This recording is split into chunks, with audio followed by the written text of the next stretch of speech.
I'm David Crum, divorce attorney and author of the book Confessions of a Divorce Assassin. We have had so many male clients come into our offices lately and tell us that their wives have been gaslighting them that I thought it was an important time to make this video. People have a lot of different definitions for the term gaslighting. Personally, I like the Merriam-Webster dictionary's description. According to Merriam-Webster, gaslighting is manipulating someone by psychological means into questioning their own sanity. So if you do believe you're experiencing gaslighting from your wife, I'm so sorry, because going through this, I know how difficult it can be. But you're definitely in the right place. Now that we have a definition for gaslighting, let's talk about what it actually looks like in a relationship. In the course of my law practice, I see gaslighting occurring in 6 basic ways. The first one I call trivializing. Your wife minimizes your feelings. She suggests your emotions don't matter or accuses you of overreacting. Does that sound familiar? The second one I call countering.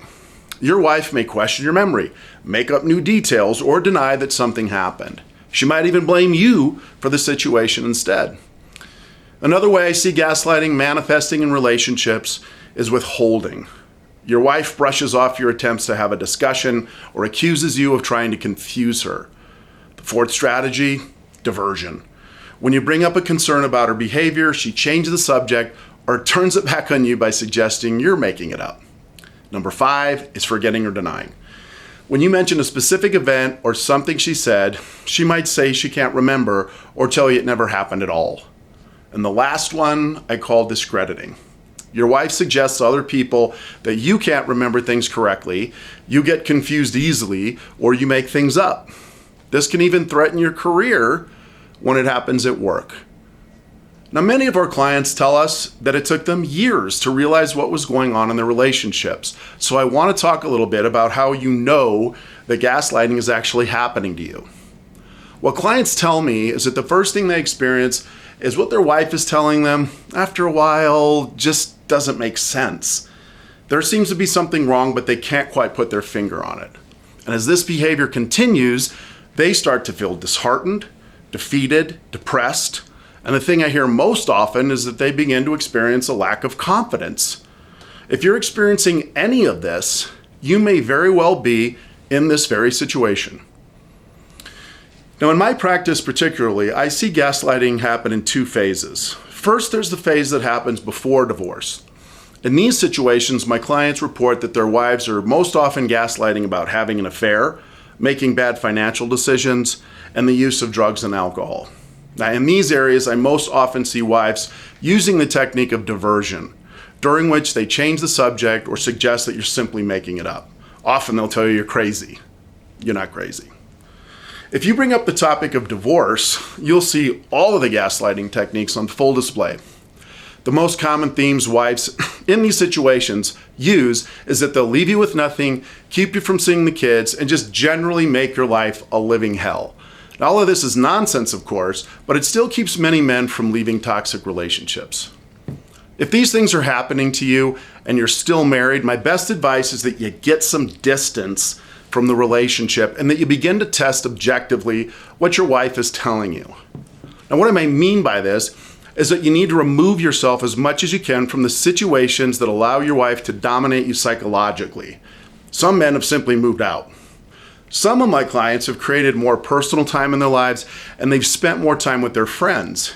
Gaslighting wives hate it when their husbands spend private time with friends and family for this very reason. Now, once you've created some space in the relationship, it's important to test what your wife is saying objectively. There are 3 main ways to do this. Most gaslighting, with just a little bit of logical reasoning, simply falls apart. If you have an initial feeling that something is wrong or something doesn't make sense, follow that thread and examine what is being said and what evidence supports both sides. When your wife is gaslighting you, it's often not difficult to realize that what's being said isn't true. But what confuses most men is the sincerity and the intensity with which their wives make certain claims. And remember that the hallmark effect of gaslighting is to make you doubt your own thoughts and feelings.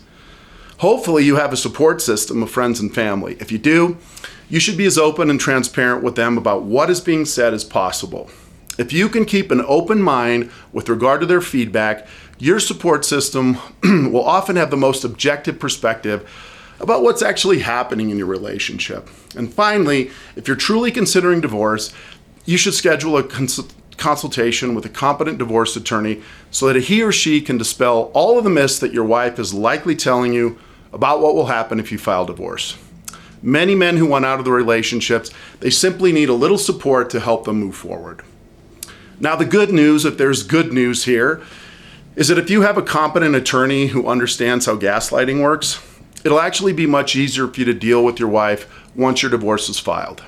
After a divorce is filed against a gaslighting wife, I most often ask my clients to have as little contact with their spouse as possible.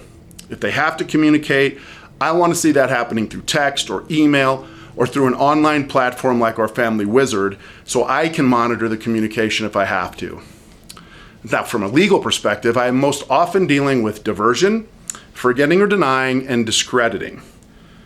Diversion, forgetting, or denying, and discrediting manifests most often in court pleadings, during testimony at trial, or in evidentiary hearings, and it can also appear prominently during settlement negotiations.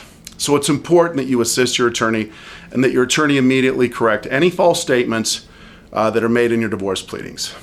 As an attorney, I personally never let a false statement pass in pleadings unless it's extremely trivial, without addressing it in my own responses to the court. When it comes to testimony at trial or in evidentiary hearings, it's important that you've gathered and provided objective evidence to your attorney. This can include text messages, emails, and audio and video recordings, and any other documents or witness testimony that will contradict what your wife is going to testify to and say in court. As part of your preparation for hearings, and hearings are often required when you're dealing with a wife prone to gaslighting, your attorney should work with you to anticipate the kind of lies and exaggeration you're going to hear in court, and then line up the objective evidence that will show your wife to be a liar. Many times I have used text messages and other documents to impeach the credibility of gaslighting wives. And after you do that once or twice in court, the judge begins to question your wife's credibility in everything she says. Another critical issue to understand when you're divorcing a gaslighting wife is that you have to conserve your resources.